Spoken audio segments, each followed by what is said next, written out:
Welcome back to Visal media. ഞാൻ ഫക്രുദ്ദീൻ പന്താവ്. ഇന്ന് കാന്തപുരം ഉസ്താദിനെ സന്ദർശിക്കാൻ വേണ്ടിയിട്ട് നമ്മുടെ മുഖ്യമന്ത്രി പിണറായി വിജയൻ മർക്കസിലെ നോളജ് സിറ്റിയിൽ പോയൊരു വീഡിയോ ഞാൻ കണ്ടു. മാഷാ അല്ലാ, ഞാൻ അത്ഭുതപ്പെട്ടു പോയത്. പ്രധാനമന്ത്രിയെ സന്ദർശിക്കാൻ വേണ്ടി കാന്തപുരം ഉസ്താദ് അങ്ങോട്ട് പോയി കാണാം. അങ്ങോട്ട് പോയി കാണുമ്പോൾ വലിയ വിവാദങ്ങളായി.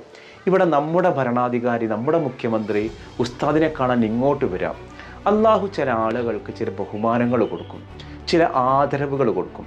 അത് ഈ ആദരവ് ഭൂമിയിൽ നിന്ന് പ്രകടമാകുമ്പോൾ അതിൽ അസൂയപ്പെടുന്ന ചില ആളുകളുണ്ട്. എനിക്ക് മുഖ്യമന്ത്രിയുടെ വരവ് വലിയ സന്തോഷമുണ്ടാക്കാനൊരു കാരണം, വെറും ഒരു ഉസ്താദായിരുന്ന കാന്തപുരം ഉസ്താദ് ഒരു വിഭാഗത്തിൻ്റെ നേതാവായിട്ട് മാറുക, നമ്മുടെ ഭരണാധികാരികൾ ഇങ്ങോട്ട് വന്ന് കാണുന്നൊരു അവസ്ഥ സംജാതമാവുക.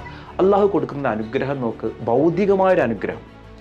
ഉഖ്റവിയ അനുഗ്രഹത്തെക്കുറിച്ച് പറയാൻ ഞാൻ ആളല്ല, അത് അള്ളാഹു തീരുമാനിക്കുന്ന കാര്യമാണ്. അള്ളാഹു ചില ആളുകൾക്ക് ചില അനുഗ്രഹങ്ങൾ കൊടുക്കുന്നത് അതിനെ സമൂഹത്തിന് ഉപകാരപ്പെടുന്ന രീതിയിൽ അത് ഉപയോഗപ്പെടുത്തുമ്പോൾ അതിന് ഉഖ്റവിയായ ഒരു മാനവും കൂടി കിട്ടും. മാഷാ അള്ളാഹ്, കാന്തപുരം ഉസ്താദ് ഒരു സമൂഹത്തിൻ്റെ വളരെ വലിയൊരു പ്രതിനിധിയുടെ അമരക്കാരനാണ്. ആ അമരക്കാരൻ്റെ അടുത്തേക്ക് ഇങ്ങോട്ട് വന്ന് പിണറായി വിജയൻ വന്ന് സന്ദർശിക്കുക, വിഷയങ്ങൾ ചർച്ച ചെയ്യുക. മർക്കസിൻ്റെ അഭിമാനമാണ്, എ പി വിഭാഗത്തിൻ്റെ അഭിമാനമാണ് മർക്കസ് നോളജ് സിറ്റി.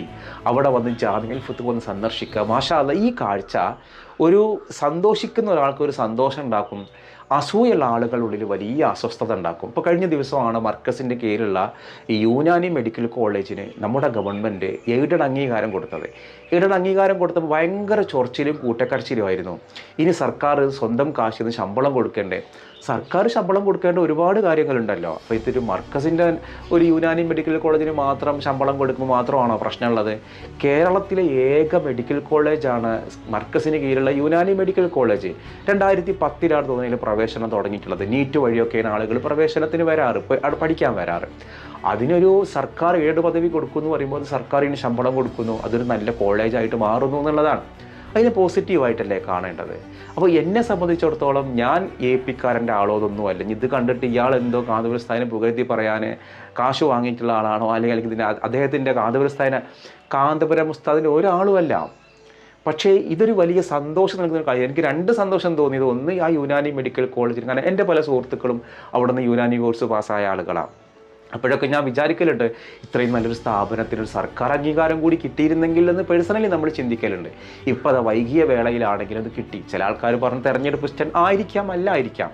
അല്ലെന്ന് പറയാനും ഞാൻ ആളല്ല, ആണെന്ന് പറയാനും ഞാൻ ആളല്ല. സർക്കാരാണല്ലോ, അവരെന്തേലും ചെയ്യുന്നതിന് ബെനിഫിറ്റും കൂടി ആഗ്രഹിച്ചിട്ടാകും അവർ ചെയ്യുന്നുണ്ടാവുക. പക്ഷേ അതിന് അംഗീകാരം കിട്ടിയതൊരു നല്ല കാര്യമാണ്. അല്ലാതെ അവിടെ പഠിപ്പിക്കണത് മന്ത്രിക്കാൻ പഠിപ്പിക്കണതോ മന്ത്രിച്ചൂതനതോ ഒന്നും അല്ലല്ലോ. അതൊരു ചികിത്സാ രീതിയല്ലേ. ഗ്രീക്ക് അറബ് ചികിത്സാ രീതിയാണ് യൂനാനി ചികിത്സ. അതിന് അംഗീകാരം കിട്ടുമ്പോൾ സന്തോഷം. എന്നിട്ട് ഇന്ന് വയനാട് ഒരു തുരങ്കപാത നിർമ്മിക്കുന്നുണ്ട്. അപ്പോൾ അതിൻ്റെ ബ്ലാസ്റ്റിംഗ് ഉദ്ഘാടനമായിരുന്നെന്ന്.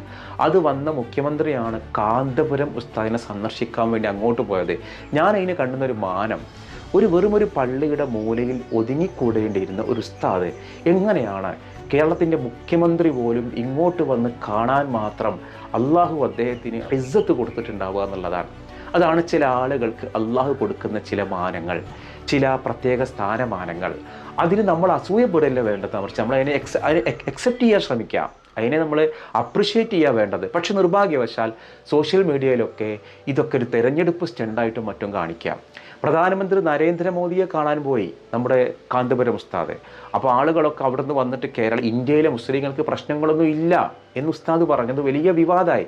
ഇന്ത്യയിലെ മുസ്ലിങ്ങൾക്ക് പ്രശ്നങ്ങളുണ്ട്, എന്താ സംശയമുള്ളത്? ഇപ്പോൾ കഴിഞ്ഞ ദിവസമാണ് ഉനൈസ് എന്ന പേരുള്ള ഒരു 10-13 വയസ്സുള്ള ഒരു കുട്ടി, ആ കുട്ടി നോമ്പ് തുറ കഴിഞ്ഞ് വീട്ടിലിരിക്കുകയാണ്. പിടിക്കുമ്പോൾ ത്രിവാടി എന്ന് പറയുന്ന സുഹൃത്തുക്കൾ 10-15 വയസ്സുള്ള കൊടുത്തുകൊണ്ട് വാട ഞങ്ങളുടെ വീട്ടിലേക്ക് വായോ, ബർത്ത്ഡേ ആണ് നീ വായോ എന്ന് പറഞ്ഞ് വിളിച്ചുകൊണ്ടുമ്പോൾ ആ ഉമ്മയും വാപ്പിയും പറഞ്ഞു, പൊന്നു മോനെ നോമ്പ് പറഞ്ഞിരിക്കണമല്ലടാ, തറാവീഹ് ഉണ്ട്, നീ ഇപ്പോൾ പോകണ്ടെന്ന് പറഞ്ഞപ്പോൾ അവരെ നിർബന്ധത്തിന് പോയിട്ട് 14-13 വയസ്സുള്ളൊരു ആരെ ചെയ്യുന്നത്, UP-യിലെ ഉപമുഖ്യമന്ത്രിയുടെ ഭാര്യയുടെ സഹോദരൻ്റെ കുട്ടി വെടിവെച്ചങ്ങോട്ട് കൊന്നു.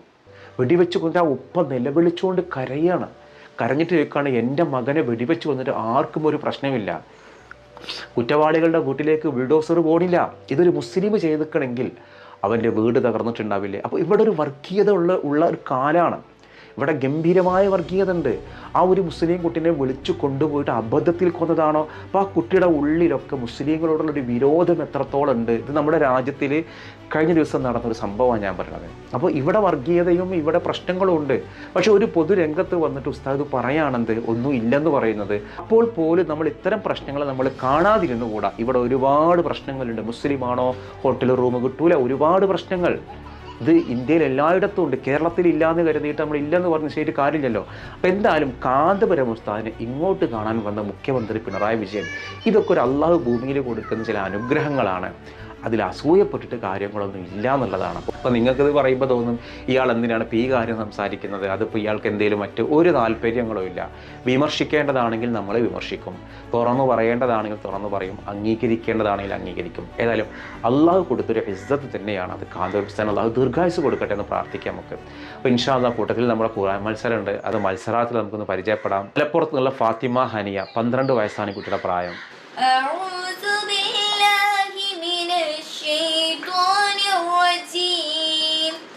بسم الله الرحمن الرحيم الحمد لله رب العالمين الرحمن الرحيم مالك يوم الدين إياك نعبد وإياك نستعين اهدنا الصراط المستقيم صراط الذين أنعمت عليهم غير المغضوب عليهم ولا الضالين آمين. പിന്നെ താനൂർ എന്നുള്ള ഫാത്തിമ, 44 വയസ്സുണ്ട് ഇവർക്ക് കേട്ടോ. أعوذ بالله من الشيطان الرجيم بسم الله الرحمن الرحيم ألف لام ميم ذلك الكتاب لا ريب فيه هدى للمتقين الذين يؤمنون بالغيب ويقيمون الصلاة ومما رزقناهم ينفقون والذين يؤمنون بما أنزل إليك وما أنزل من قبلك وبالآخرة هم يوقنون أولئك على هدى من ربهم وأولئك هم المفلحون. പാലക്കാട് നിന്ന് അൽഫിയ ഫാത്തിമ, 14 വയസ്സാണ്. أعوذ بالله من الشيطان الرجيم بسم الله الرحمن الرحيم والنجم إذا هوى ما ضل صاحبكم وما غوى وما ينطق عن الهوى إن هو إلا وحي يوحى علمه شديد القوى ذو مرة فاستوى وهو بالأفق الأعلى ثم دنا فتدلى. പിന്നെ 4 വയസ്സുള്ള റിഫ ബത്തുൽ.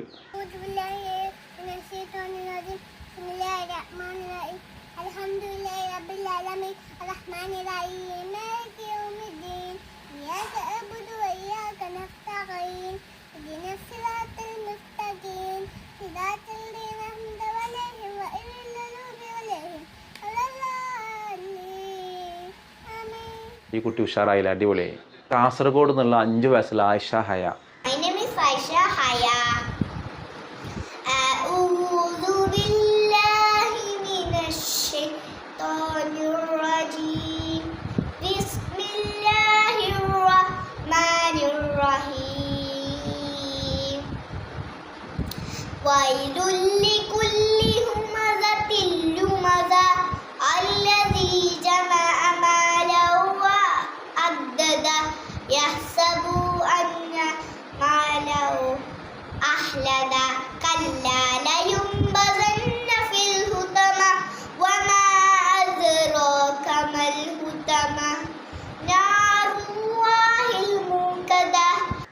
കുട്ടികളുടെ പരിപാടികളൊക്കെ ഉഷാറായിട്ടുണ്ട്. ഇനി തൽക്കാലം നിങ്ങളിപ്പോൾ ഖുർആൻ മത്സരത്തിലുള്ള എൻട്രികൾ അയക്കരുത്. ഞാൻ അയക്കാൻ ആവശ്യമുണ്ടെങ്കിൽ ഞാൻ പറയണ്ടേ.